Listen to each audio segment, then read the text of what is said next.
Welcome back, English learners, to the Real English Podcast. I'm Jack. And I'm Emily. We're so glad you're here with us today. Have you ever noticed something weird when native speakers tell stories? Weird? What kind of weird thing are you talking about? Well, imagine I'm telling you about a crazy day yesterday. Okay, I am definitely listening. What happened yesterday? I might say, yesterday I went to the store, and suddenly this guy walks right up to me. Oh, right?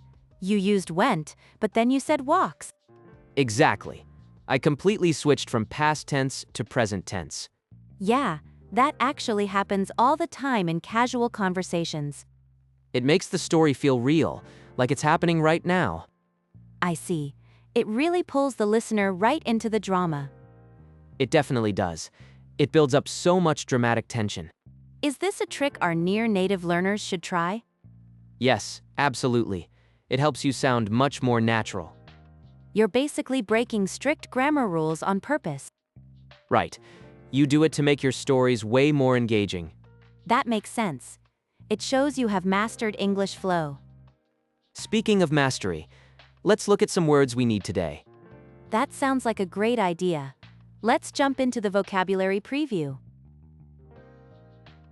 Immediacy. This word is so important for our topic today. It really is. How would you explain it? It means making a story feel like it's happening right now. Exactly. It completely removes that safe distance of the past. Right. You want your listener to feel the thrill in real time. So, using the present tense creates that sense of immediacy. Pivot. I really love this word. Me too. Normally, it means to quickly turn on one foot. Like you do in basketball, right? Yeah, exactly. But in storytelling, it means a sudden shift. You pivot from the past tense straight into the present. It's a quick change that really surprises the listener. Why do we pivot like that in a normal conversation? We do it to wake people up and build tension.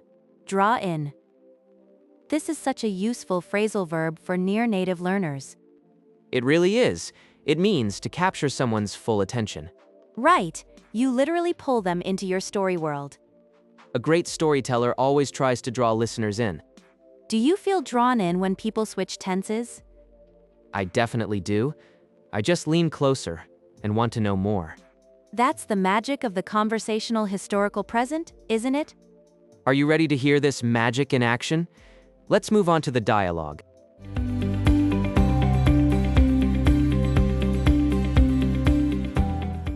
So I went to that new bakery yesterday morning.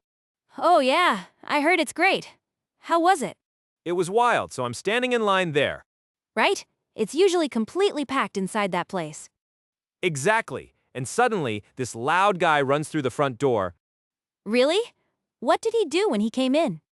He looks around the room with this wild, panicked look. Oh wow. Was he looking for someone in particular? No, he just has this crazy sense of immediacy about him. That actually sounds a little scary, to be honest. Yeah, and then he tries to draw in the main barista. Wait a second. He actually spoke to the barista? Yeah, he says he needs 10 dozen cupcakes right now. 10 dozen cupcakes? That's just an absolutely insane request. I know, the poor barista just completely stares at him. What happened next? Did the guy just leave the shop? No. Then he decides to pivot his attention to me. You're kidding me. What did he actually say to you? He looks at me and asks to split the bill. That's absolutely hilarious. What did you end up doing? I just dropped my money and walked right outside.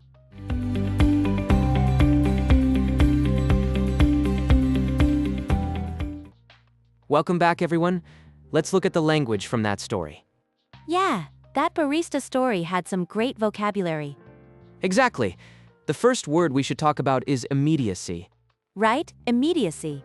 We talked about a crazy sense of immediacy. What does that actually mean for our listeners? It means a feeling that something is happening right now. Yeah, it makes the story feel very urgent, right? Exactly. It pulls you right into the current moment. Have you ever felt that when listening to a friend? Oh, all the time. Present tense really creates that feeling. Very true.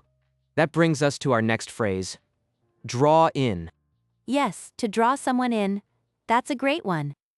In the story, you wanted to draw in the main barista. Right? To draw someone in means to get their full attention. It's like you catch their interest completely, right?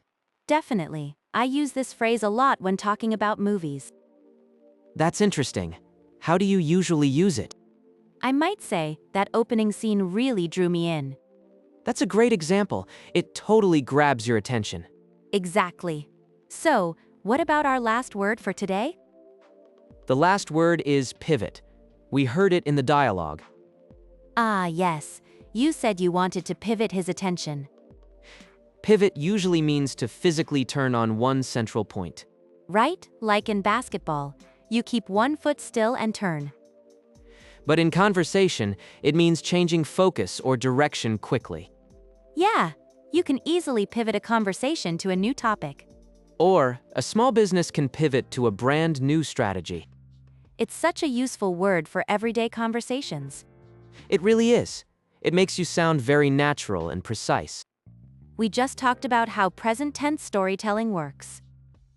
Yeah, it makes a past event feel really fresh. Exactly. It makes the story pop. But how do we start doing this? That's a great question. You need a few key phrases. Right.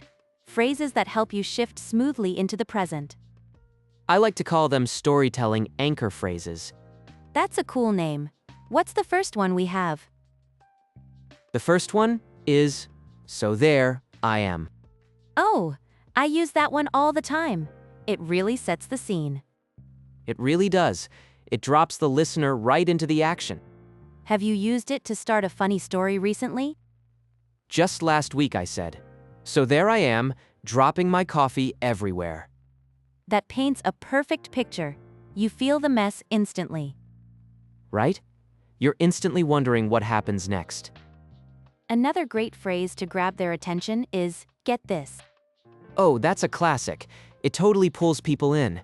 Yes, it tells the listener to lean in and focus.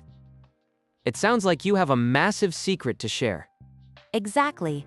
I might say, get this, the manager just walks right past me. I always use that when something really surprising happens. It builds up the drama perfectly, doesn't it? It really does. It works so well in casual chats. And when the story suddenly changes direction, what do you say? I usually say, next thing I know. That's the perfect way to shift gears. It is. It shows a fast jump from one event to another. Like next thing I know, my dog is running down the street. Yes, it creates that sudden shift we talked about earlier. These little phrases are simple, but they're incredibly powerful. Try them out the next time you share a crazy story. Your friends will be hanging on every single word. To really hear how that pivot to the present tense can draw you in with a sense of immediacy, let's listen to the dialogue one more time.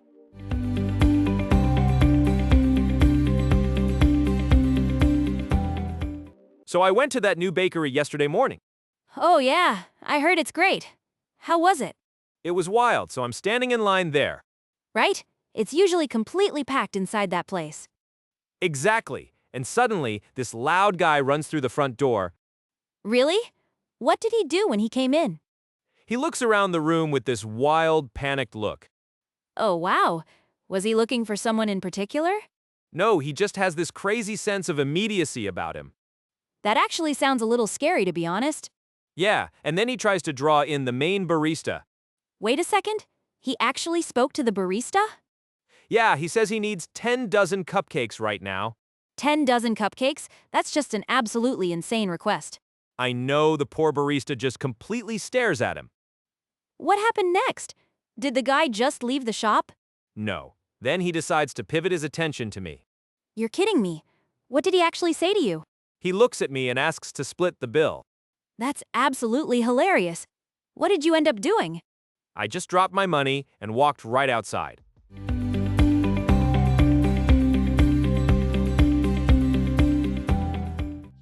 Listening to that again, the shift to the present tense really stands out. It really does. You can feel the panic when that guy runs in. Right. I love the part where he says the guy runs through the door. It puts you right inside that crowded bakery with Mark. Exactly. If he just said a man ran in, it wouldn't be as exciting. Not at all. The historical present is such a powerful storytelling tool. Now it's your turn to try this out. We picked out some great lines from Mark's story for you to practice. Focus on how he shifts into those present tense verbs. Listen carefully and repeat each phrase out loud. So I went to that new bakery yesterday morning. So I'm standing in line there. Exactly. And suddenly, this loud guy runs through the front door. He looks around the room with this wild, panicked look. Yeah, he says he needs 10 dozen cupcakes right now. No, then he decides to pivot his attention to me.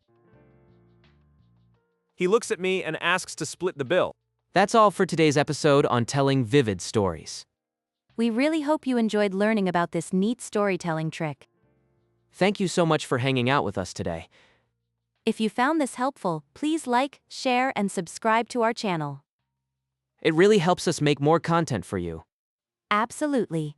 Keep practicing those dramatic stories with your friends. Have a great week, and goodbye for now. We'll see you again in the next video.